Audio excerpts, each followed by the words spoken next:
Okay, so what is your turnover rate? So once you know you have 300 people in your database, half of them are homeowners, the average turnover rate for LA, does anybody know what that number is? Like what percent turns over every year, or the average amount of time someone stays in a home is another way to look at it. Would you say 7 years? Okay, so 7 7 to 10? years. Anyone else have any other ideas? I feel like I've heard more like 9 or 10 years. Okay, so 7 years is kind of like the national average over a long period of time. That's kind of what it has been. Since prices have gone up so much in the last few years, and inventory has dropped, we see the people staying in their homes longer. So now you're right, Mary, it is closer to 9 or 10 years. So let's keep numbers, easy for math for me. Let's say 10. So if people are staying in their homes for 10 years, the turnover rate on the 150 homes is going to be about 10%, which is going to be about 15. So we're going to have about 15 people in our database now that out of these 150 that actually may sell their property each year, right? Does that make sense? So every year, about 15 people on average will be possibly selling their home if the turnover rate is every 10 years. Hi, Anthony. Yeah. It's kind of faint to see your screen or to see what you're writing, I guess, with that color marker, or maybe the tilt on the. Yeah, I'm gonna try another color for you. So, and also is my screen on just so you see my screen as the big one? I think I have it pinned, but that'll help too. So you can see it big. Yeah, it is pinned. Yes, but okay. But still, it's hard. It's just a little glare, probably. So, okay. Of the lights and the Okay, I'm gonna try writing more on this half of the board. Okay, so we started with 300 people in our database. That's better. 300 people in the database. 150 of them are homeowners. The other half are renters. Out of the 150, if people are staying in their homes for an average of 10 years, every 10 years, about 15 people are going to be possibly selling their home, right? So out of 300 people in your database, that's already 15 deals just from people who may be listing every year. If you have 300 people in your database that you know really well, you have an option of 15 people. So this is huge. Like, I've been coaching and managing agents since 2006. And the number one thing that I start with an agent is, okay, show me your database. Who are your relationships? Who do you know? And the agents who are really successful have a database usually between 300 to 700 people that they know really well. 300 is going to get you, if you know them really well, should get you at least 30 deals. So we're going to prove that right now. So 15 people already are possible listings for you from that database. All we need to get is 15 more to prove my point that 30 deals is possible out of 300 person database. So 15 people we have. Now, let's say half of those people are gonna buy another piece of property and the other half are not buying. Maybe it's somebody that passed away or moving to another state or relocation somewhere else. So just another half, we'll say 7. Now our total, we already have 22 people that are 22 deals so far we're at. So we're almost to 30. That's just from deals from your database. Another thing that I found out through top agents is they're getting 3 times as many deals from their database from referrals than from actual deals from people in their database. Does that make sense? So 3 times as many deals that they're doing in a year are referrals from people that they know, not deals from people that they know. This is deals from people that we know, that you're calling them, you're sending them emails. These are people we have contact with throughout the year. But we should be getting 3 times as many deals from this number or whatever your number is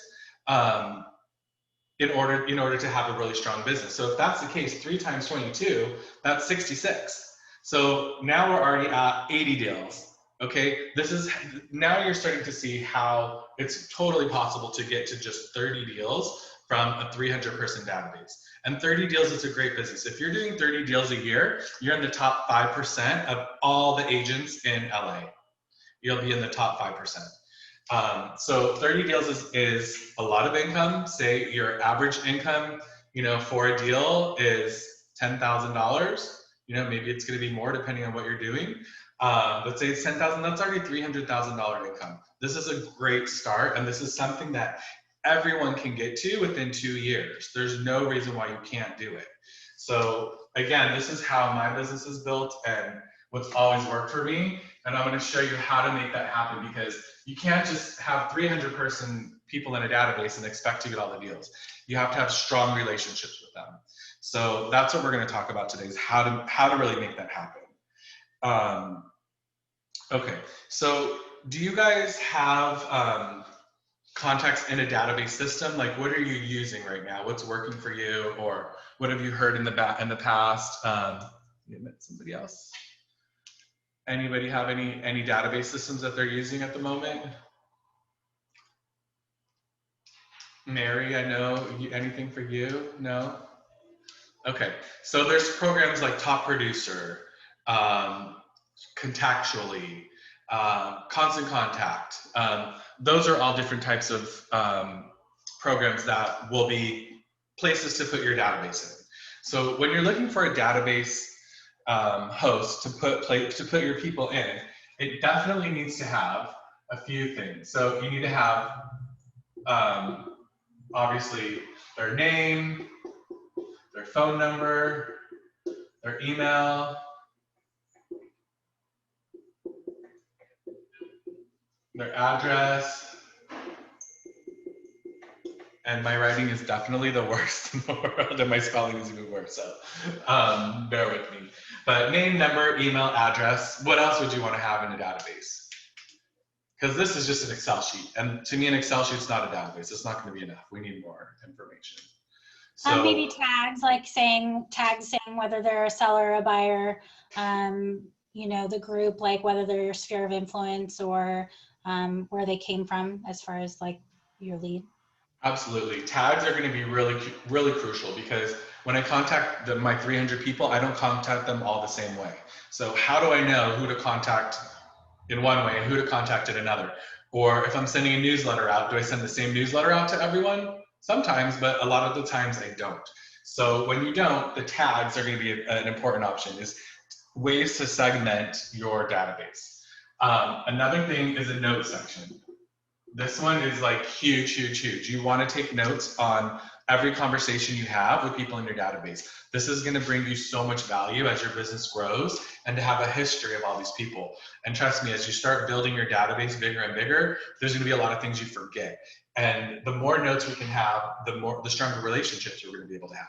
So notes are going to be things like anything that are relationship builders, you're going to want to put in there. So, a lot of times people say, when you start a conversation, what do you talk about? So important things to kind of start conversations with, people love to talk about. I've always kind of learned like a simple acronym FORD. So you can start and put notes in about their family, family, friends, important relationships that they have. O is their occupation. So what do they do for work? R, recreation. What do they do for fun? What are their hobbies? And then D is like their dreams, their goals, their ambition. In real estate, some people say, oh, I always say D is like, what's their dream home? So it could be that, anything that's aspirational for them. These are going to be things that will help you to bond with someone stronger than anything else. So your notes should be full of all of these things. So we should know family members, their pets, their dogs, what are they doing for their occupation? What do they do for fun? And like, what are their dreams and goals for the future? Those are all the things that you should have in your notes, and that when you have conversations with people, you should be talking about these things. 90% of your conversation should be about this. And then 10% should be anything business related. So 90% is going to be always conversations about them, asking questions, getting to know them at a deeper level. 10% is going to be about whatever business opportunity or request you have of them. Anything that's business related will come just a small part of your conversation. So the notes section is really key to establishing really strong relationships with a lot of people in your database. 300, you know, it sounds like, I don't know, does it sound like a lot to you guys or a little? Like, what do you think about 300? Anyone? So when I started real estate, I thought 300 was nothing. I was like, I could get 300 people in there so easily. You know, I was born in LA, I went to UCLA. 300 people, I could fill that up. I'll, you know, go meet people, I'll do open houses, I'll do raffles at fairs, and I built my database up to 1,500 people in a year. I was like, oh, that's so easy, no problem. But what I didn't realize was that I didn't have strong enough relationships with all of those people. Just because I had their name, email, address, and their contact information didn't mean that I was going to get any deals or referrals from them, or they should even be in my database.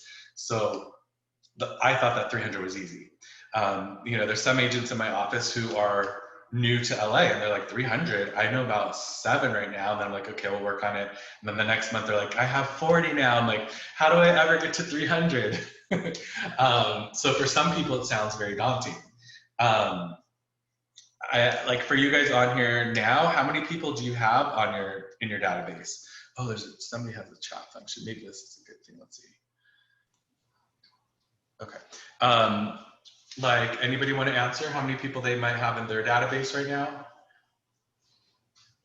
So like with just contacts, not like including vendors, I think I'm at about 300. I do about 250 mailers to my sphere, but like including vendors and like other relationships, I think I'm at about 550. Okay. Okay. So how did you get those people? How did you get all those people into your database? Who are they? And how long did it take you? They're all just people that I know in my life. So I'm very social. So they're just, you know, friends, family, you know, colleagues, things like that. Okay. Anybody else?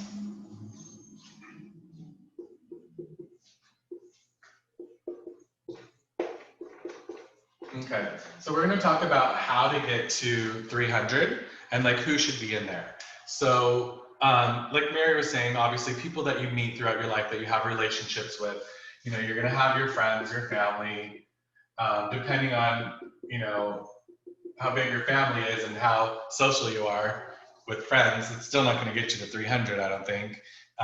So what else, you know, what are other opportunities to meet people that should be part of your database?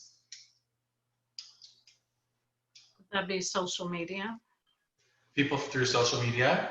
Yeah, I mean, for sure when you're starting your database or adding to your database or just, you know, making it stronger, go through all your social media and see who are those people that you know as a reminder. Because I'm sure, you know, we all have more people that we know that aren't in our database yet that could be there. So social media is really, really important. So I always think of it as, you know, when you're adding people to your database, there's, let me see. There's, to me, I have it in 3 categories. I have, this is kind of like, there's general people, there's demographic, and geographic. So general might be your friends, your family, random people through social media, just people you meet every day throughout your life. So that's kind of the top category. Demographic is like, you know, people that you're meeting at your church or a chamber of commerce, you know, at a dog park, a charity that you work with, those types of things. So places where you're going to be able to run into the same people over and over again that have something in common with you. So, you know, anything that's religious, anything that's like family or pet, anything that's giving back to people, charities, Chamber of Commerce is a real easy way to build relationships. Everyone who's part of a chamber, they're looking for, you know, how are we going to network with other people? And it's so easy to get contacts and to establish relationships. So you should definitely be part of whatever local chamber is in your area. Or there's demographic chambers, there's women's chambers, there's LGBT chambers, there's all kinds of different ones. So Chamber of Commerce are always going to be important. So demographic groups, to me, are one of the most important segments you need to think about with your database, because you're going to see these people over and over again in different events and different settings, because you have something in common with them. So if you're looking to add more people to your database or to strengthen it, think about a couple different groups that you might be able to join in order to increase, you know, the strength of your database. Then geographic, obviously, it's like people in a certain area. So for me, I live in West Hollywood on Kings Road, and there's a lot of condos. And in my building, I'm in a condo building of 200 units. I'm meeting people there all the time. I don't put 200 people into my database because I don't know all of them. But the people I do know and I do have relationships with and interactions with, they will go into my database. So people from a geographic area, from your neighborhood, or an area that you hang out in a lot, those people should be in your database as well. And they should be labeled with some type of geographic label. So it could be your own address, it could be a neighborhood, or so on. You know, there's some agents in my office where their parents live in the valley somewhere, but they live in Santa Monica, and they have two geographic areas that they spend a lot of time in and have people in their database from. They grew up in the valley, so they have people there, but now in Santa Monica, they're spending a lot of time and they're getting a lot of contacts there. So geographic is going to be an important way to tag people. So remember, one of the things in your database we said that you want to have is the option to be able to tag and segment people. So if you're segmenting people geographically, that's a real easy way to send out a targeted newsletter to them that is specific to your church or the dog park or Santa Monica, and so on. So those are very great ways to send value to your clients, because you're not just getting a general newsletter, you're getting a newsletter that is custom towards them. So it's going to be very different. Does that all make sense? Okay. This is so weird teaching online. But it's all good. Okay. So let's see. Next thing we want to talk about, once you get your database up to the 300 people, you know, what do you do next? Now that you have a great database, how do you stay in touch with them? So the system that I've used, the system that I've seen agents use, that there's a lot of actual studies behind it to show like how often you should contact people and how you should contact them, is really, really important. So let's talk about that.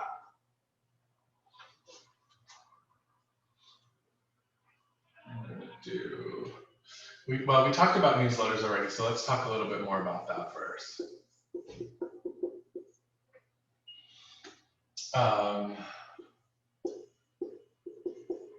So what I have is I'm gonna touch people about 32 times a year, and this is how I'm gonna do it.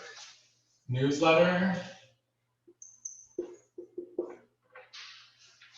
is going to be 12 times. Email is going to be 12 times. So with the newsletter, this is going to be something that's mailed.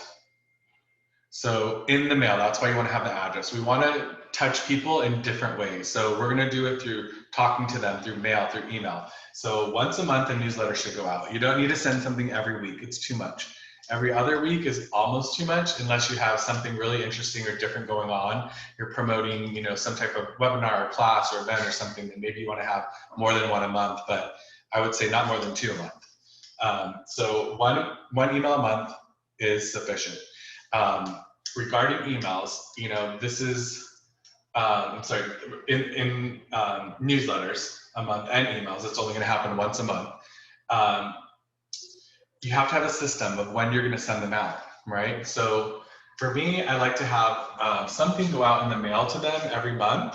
That now I have a marketing company doing it for me, but when I was doing it on my own, I would say, okay, I want my newsletter to go out the first of the month, and it's going to be a general newsletter based off of that month. So for November, it would have something about Thanksgiving. It'll have a couple cool property profiles, something on there that I thought maybe that I did. If I did any work with a charity, it would have a picture of me at a charity event helping. But it would just be it would be a lot of images, not too much writing, on a simple newsletter that gets mailed out that they could just look at. They see my face, they know, oh yeah, Anthony the realtor, okay, great, and throw it out. So something very simple, but that goes out every month.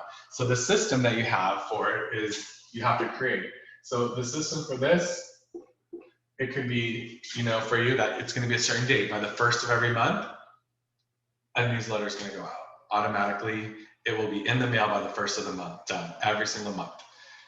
Email wise, emails, you have to have a system for that too. That one, spread it out. So do it on the 15th of the month. And the email can be something that's a little bit more lengthy, where you have links to articles that are interesting in your city or to your demographic group. You can customize it. The database system that I use for my agents, I pay for it, I buy it for all my agents, and people use it, and I've managed at Keller Williams before, and they have very complex database systems, and on the back end as a manager, I could see who's using them. Nobody uses them because they're too complicated. Unless you're that type of very, very detailed personality type, which most realtors aren't, it's very difficult, for most realtors to do. Most realtors are more social, outgoing, big picture thinkers, very fast. They don't want all these little details weighing them down. So Constant Contact has been easy and great for me to use, and it's super easy to make a customized email newsletter that goes out every month. You create your template once, and then you just pop in a few different things. So we like to add, a link to our blog that we're doing for the month. So something interesting, a new development that's happening, maybe a celebrity sold a home, something kind of just fun that's real estate related. It doesn't have to be, all about your sales, because nobody really cares. Oh, you happen to sell a condo in Culver City this week? Great. It's not as exciting. So something that's kind of interesting that they might find something in would be good. But both of these have to be a combination of real estate related stuff and also personal stuff. So we're trying to build strong relationships with everyone in our database, and we're trying to strengthen them the more and more we go. So the emails and newsletters need to have real estate related ideas and articles, but also personal stuff. So anything that you do. That's why for me, I love being able to do a lot of charity events, because that's an easy thing to put in the newsletter that people see. And the last listing I got, I was in an area that I've never sold a property in. I was going up against an agent who I knew dominates that area, has market share in that area. And I was like, okay, this is gonna be a long shot, but we're gonna make it work. It's all about relationships. So I went in and I just built a strong relationship at the listing appointment. We talked more about personal things and about giving back and about our lives. And I asked a lot of questions about her. And finally, we found some commonality. And when I found that commonality, I just built on that. And so I knew that there was one charity that I've been involved in that would excite this client. And so we talked a lot about that. And in the end, the next day she called and she said, Anthony, I've decided to go with you. I like you as a person. I trust you. I think you're going to do a great job. The fact that you're involved with this charity really meant something to me. I love that, whatever, on and on about what she liked. And it really came down to not being the agent who was dominating that area and market share, but it was more of a relationship. So we really see that, with sellers, that at least 85% of sellers are choosing their agents based on an agent that they work with, or a referral, or some type of relationship that they've had with that agent before. This is all studies that have been done through CAR and NAR. And then there's about 15% of people who are looking for someone who has dominant market share, who knows the area, who has sales, who has a track record. So, if you don't have a track record in an area, you might not get a listing for a small amount of people. But just keep in mind that it doesn't matter how long you've been in the business and how successful you are in a certain neighborhood. If you can build a stronger relationship, with that stronger relationship, you're going to build trust, and you have an opportunity to get a listing by not having any experience in that area. Just because they like you, they're going to trust you, and you're going to get a listing and have an amazing commission. I mean, every listing is a great commission in LA. So, keep that in mind. Okay, so the next thing we're going to do is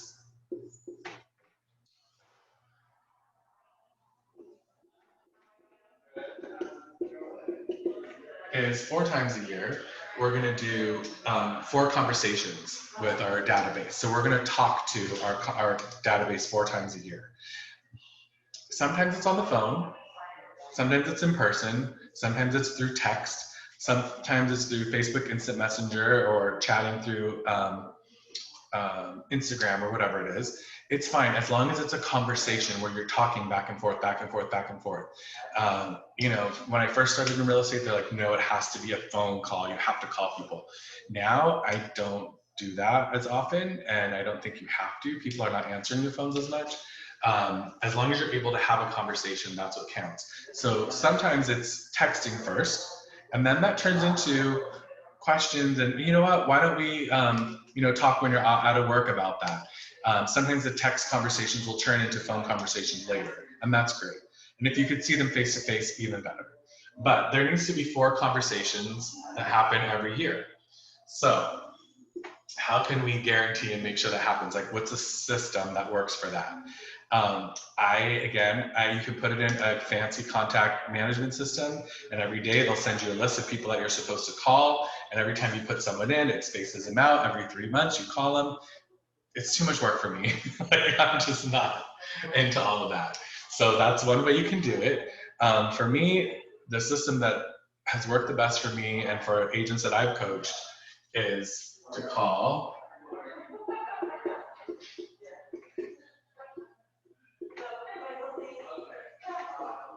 is to call 2 letters of the alphabet a week. So first week, you're going to call everyone whose last name begins with A and B. So you just open up Constant Contact, whatever system you have your list. By the end of the week, I have to call everyone whose last name begins with A and B. Next week, everyone who begins with C and D, and so on. If you do that, you're going to talk to everyone exactly 4 times a year. It works out so perfectly. Oops, people keep getting knocked out into the waiting room. Let's get them back in. Okay, Paul, sorry, got you back in. Okay, so it's 2 letters of the alphabet each week, and it works out so easily. So if you skip a week and you're just, other things going on, or you're on vacation, or you're sick, or whatever, so what? You can make it up the next week. You just keep it going. So on the calendar that I have printed for our office with like the schedule and everything, on every week, it will say on there, this week you're calling A's and B's, next week you're calling C's and D's. So if you have a day planner or anything like that, just write it in there on your Google Calendar, whatever it is. Put it the first thing of every day, call A's and B's for week 1. The next week, schedule it in, call C's and D's. So that's going to be an easy system to do. To take it one step further, I would say, when are you going to do it specifically? So for me, if I'm talking to my database, it happens in the morning. I just don't have time or energy really to call people later in the day. Some people do. Some people will do it. I mean, sometimes my energy is okay end of the day, but life happens, things come up. It's less likely for me to actually get this task done if I don't do it first thing in the morning before I leave my house. So I don't even do it at the office. I do it at my house before I leave. It takes about an hour, sometimes an hour and a half. To get through that. If you have 300 people in your database, it should take you an hour max a day for say Monday through Friday. So about 5 hours a week. So you could do it Friday if you want, all day Friday, or you could do it for an hour a day in the morning. Whatever it is, figure out what works for your schedule and then really just stick to it and make sure you get through 2 letters a week. Okay, so we are at 28.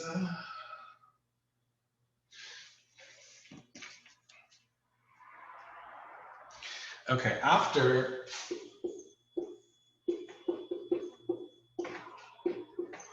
after I talk to them, I'll write a handwritten note. It was great talking to you. I'm sorry to hear about your dog, or, you know, have a great weekend, you know, at the beach or whatever you're doing, anything. Just a quick 3-line note, put it in the mail, send it to them as a follow-up to that phone conversation. So again, it takes about an hour to hour and a half to kind of get through these steps. And then, so, this really, I mean, the only other thing that I'm doing a year is like, I'll send a card. Usually send it in January, like a Happy New Year card.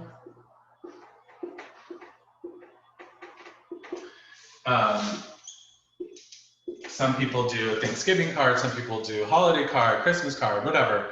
But some type of like just personal, nice card. I like January because they already got a lot of cards during the holidays and I want to stand out. So I think Thanksgiving would be amazing, or Happy New Year would be great because they're not getting as many you know, cards at that time. So something that'll really stand out. 80% of your business is going to come from these steps. The newsletter and the email and this card, it's just kind of building your foundation, and they're like subtle reminders every month of you and the business. They're building like the roots, but most of your success is going to come from this, from actual conversations that you have with your database. And it's not every week, every month, it's just every quarter, having some type of conversation with people in your database each quarter, and then following up with a personal note. This is where you're going to solidify your best results. When you have these calls in your text, that's when you're going to find out, oh, you know what, rates are really low right now. I mean, do you think that I could, you know, buy? Rents are going crazy. You'll hear conversations that come up where people are like, my mom is thinking of selling or whatever. When you're going to get all of the referrals and leads, it's going to come from the conversations. It's rare that you're going to get a reply to an email or a newsletter that went out and said, oh, hey, I got your email and newsletter, I'm thinking of buying now. It happens once in a while, but not that much. Also, by the way, with your emails,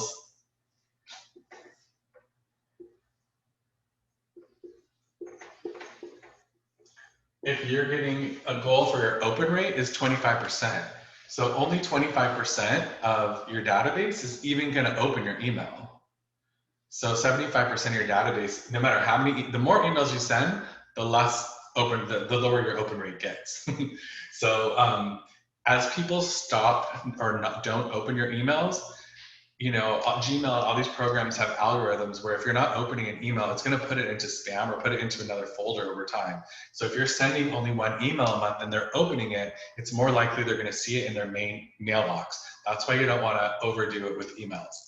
Most people, most realtors, the only way they're contacting their database is through emails. They're sending out listings, or I don't know, it's like Compass. I feel like I get emails from their agents and stuff all the time about a property. And like, if I was their client and buyer, I would just unsubscribe so fast. It's like, I don't care about that. Like, that has no value to me. Just showing off the company has nothing to do with me and my client's relationship and me building my business at all. So if you do those things, I would say stop. Just don't do that.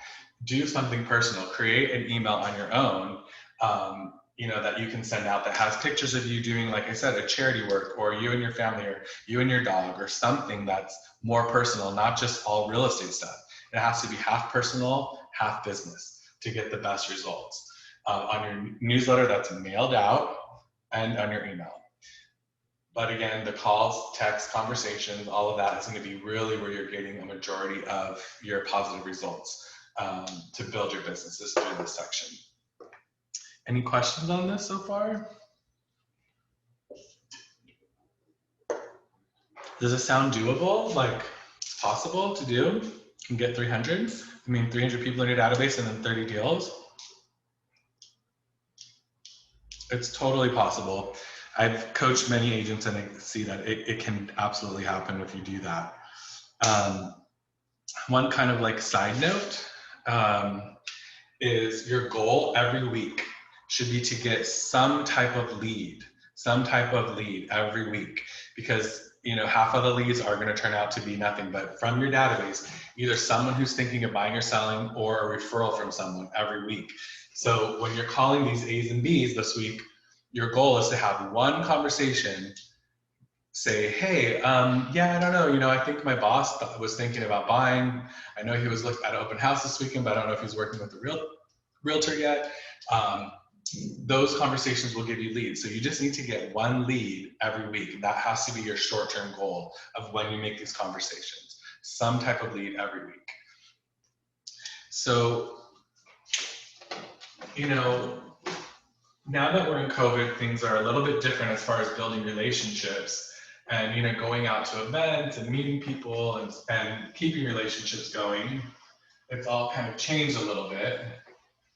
But on my list here, you saw that the number one way is still through conversation. So you don't have to be out, at different events, seeing people, meeting people. As long as you're picking up the phone or sending a text or having conversations, that's where most of your referrals are going to come from. So don't worry too much about having things shut down. Now that things are shut down, you do have to be a little creative. At our office, we're doing webinars every single week for a different topic. Some of them are longer webinars, an hour and a half. Some of them are 20 minutes. Like we have one next week that's all about credit. Everything you need to know about your credit in 20 minutes. And we're doing that. And then we're going to host it on our YouTube page. So it's creating value for our database. But when you create different online events or education, those are great ways to show that you're an expert in the area. And it's an excuse to reach out to your clients and say, hey, by the way, I'm doing a webinar next week on credit. Just in case you're wanting to raise your credit over the next year, we're going to teach you how to do that in 20 minutes. So little tidbits like that. Home buyer seminars are obviously important to do, and all of that kind of stuff is a whole nother class. But anything you can do online and through video right now is important to stay relevant, because that average agent is just disappearing. We're just seeing agents' business really decrease and kind of go away or increase exponentially. And if you're in the game right now, when a lot of the agents are checking out, you are going to have a lot of success as the market starts to pick up and become more normal in the future. There's so much that you can do to keep those relationships building now, and you really have to do that. Every chamber of commerce, that I'm a part of has still their weekly networking sessions where they have breakout rooms, and it's all through Zoom, but you're still able to meet people and then call them and follow up after. And when you follow up with someone after, do it on Zoom rather than a phone call to establish a little bit more of a stronger relationship. The networking groups I'm part of, every time I leave a networking event, there's 3 people that I'll see on the list who are there, and I'll schedule one-on-one Zooms with them to build that stronger relationship. And doing it through Zoom is important because we can't go to coffee, or we can, but still a lot of people aren't wanting to do that. And even if you can go to coffee, doing it through Zoom is almost the same, and it saves everybody a lot of time, and it's a lot easier to schedule many more appointments than having to drive around the city to meet people for a coffee date. So I'm still doing almost everything through Zoom as far as networking meetings one-on-one to establish relationships. So with those 300 people that you have in there, kind of a final step to think about with that is you can't treat them all exactly equal. They all should be on that plan, but you should be able to segment certain people as like who are going to be your main advocates that are a part of that database. Do you have attorneys? Do you have business managers? Do you have CPAs? Do you have, just someone who's really connected to a lot of people? Those are going to be the people that obviously you want to engage with more and have a stronger relationship with. So with those people, you're going to want to have conversations with every single month. Even if it's brief, it's just connecting with them every month. And, a lot of those core people have the opportunity to give you several referrals a year. So even if you have 5 people that are in a position to give you a referral, and each of them gave you 2 referrals, that's already 10 right there. So, we all have a lot of room to keep growing. And in this business, it is just like, it's so easy to build a business if you just focus on the right things. I hate internet leads. I don't want to spend money on that. It's just, again, if you're one of the extremely detailed people and you don't like building relationships with people face to face, then internet leads, and you have a lot of money, internet leads might work for you. But the way I teach and the agents I have in my office, it's about spending as little money possible, building as strong relationships as possible over time, and getting really, really great results from that. So, you know, if you're doing 3 or 6 deals or anything right now, like you should be able to double that within the next year just by focusing on your database, by, you know, taking a look at who's in there, who could I build stronger relationships with, or when was the last time I talked to all these people? You know, just go through the database, you know, and check in with people. There's always something to say. You know, one of my goals as a manager, and I'm sure your offices have the same thing, where they're giving you ideas of how to reach out to your database. You know, what are you going to say when you call them? Because that's always the reason why people aren't calling. They're like, well, I don't know what to say when I'm going to call these people in my database. Well, you know, today we talked about having an event to promote. You know, through a class that you're doing, that's maybe something that some people in your database may be interested in. So host a class, join with another agent. Maybe your office is putting on things, promote that for the office. Think out of the box. Like I'm hosting in December a comedy show to raise money for a charity, and I'm going to call everyone in my database and say, hey, I'm hosting this comedy night. It's for an hour on a Thursday night at 8 o'clock. I would love for you to come in. We all could use a little laughter right now. And if you want to make any donation, one of my favorite charities is really struggling this year. There's be an opportunity if you want to donate $5, $10, $20, $100 after the show. That would be awesome. But we'd love to see you all. I'm going to email you the link tonight, so make sure you take a look at that. And that's it, simple conversation, and then you'd be surprised at what people will ask you. If they're thinking about anything real estate related or referrals, it will come up. You don't have to ask them. You don't have to be that, you know, pushy kind of person. It will just happen to come up. You just have to have a creative reason to call people. So that's always what I'm thinking about, is like, what am I going to say when I call these people? It's not like, hey, how are you doing? Are you thinking about buying or selling real estate? Do you have any referrals? No, it's like, it's never that. It's all relationship building conversations. And then I love having something to invite them to that I think would maybe be of interest to them. And I think, you know, I've gotten really, really great results through just inviting people to, you know, to different things. Our office has tons of events before COVID, and now that we're not in COVID, like I said, we're still doing webinars every week, and some of them are educational, some of them are fun. They're just different things, because you never know what type of event is going to attract what type of a person. So we have to stay top of mind, especially now moving forward. I don't know what's going to happen with COVID this winter. You know, the numbers are going up across the country. In LA, we were going up a little bit a couple weeks ago. Now it seems like it's kind of flattened out, but we're still really high. Average is like 1,000 cases a day. We're at the most restrictive tier.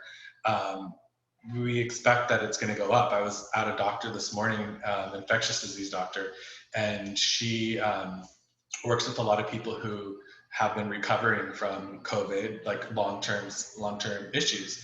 And they're just like, you know what, if you have any medical procedures, anything you need to do or schedule, like get them in now, because we expect that this winter will be just as bad or maybe worse than what the first wave was. So if that happens and people's confidence changes, or it's harder to do showings, I mean, I remember in March, like there was really nothing going on for a while.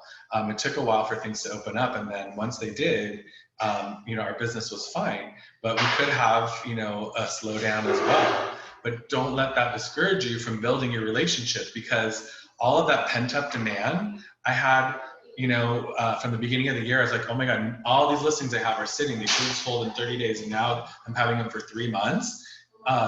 They all ended up selling eventually, and all the buyers that were on the sideline eventually came in. A couple of them lost their job and they didn't, but I got a couple new buyers that, because interest rates are so low, that were able to buy. Like, things will happen. Like, there's still plenty of deals out there for you. You don't have to close 1,000 deals a month. If you guys, again, if you can get your business to double, I mean, you got to get at least a deal a month, you know, I think, to survive in LA. And that's not a hard thing to do. It's expensive city to live in, and it's such an amazing opportunity we have as realtors to be able to kind of create whatever type of business we want, make as much money as we want, give back as much as we want. You know, the reason why I'm so involved with our association, and like Stacy, we're both on the board. I'm going to be the president-elect of our association next year, and it takes a lot of time and a lot of focus to do that. And I go to Sacramento and I go to events for NAR in DC every year and lobby. I do it because we have such a unique industry that I want to make sure we all protect and have the opportunity to build a business in. You know, for me as a manager, why I'm in this position is because I love helping people build wealth, and to be able to help agents see that they have this opportunity to completely change their lives in a year.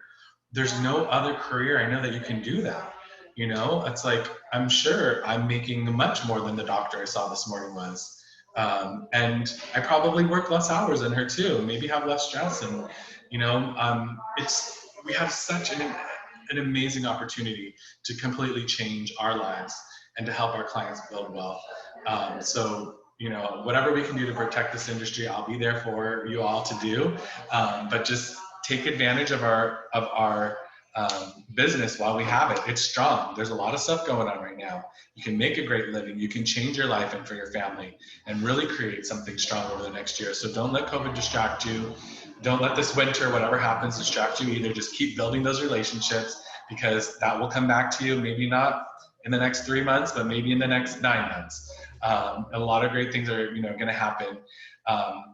Leslie Appleton Young, the economist for CAR, just did her whole economic review and forecast for the year. So this Wednesday, I'm summarizing it on my own and presenting it to the office, but I'll send you guys all an invite as well if you want to check that out to kind of see her slides and how all of that was working out. But I'll be doing that, so I'll invite you. And then also next Thursday, I'm doing another class for our association. It's 4 steps on how to double your business.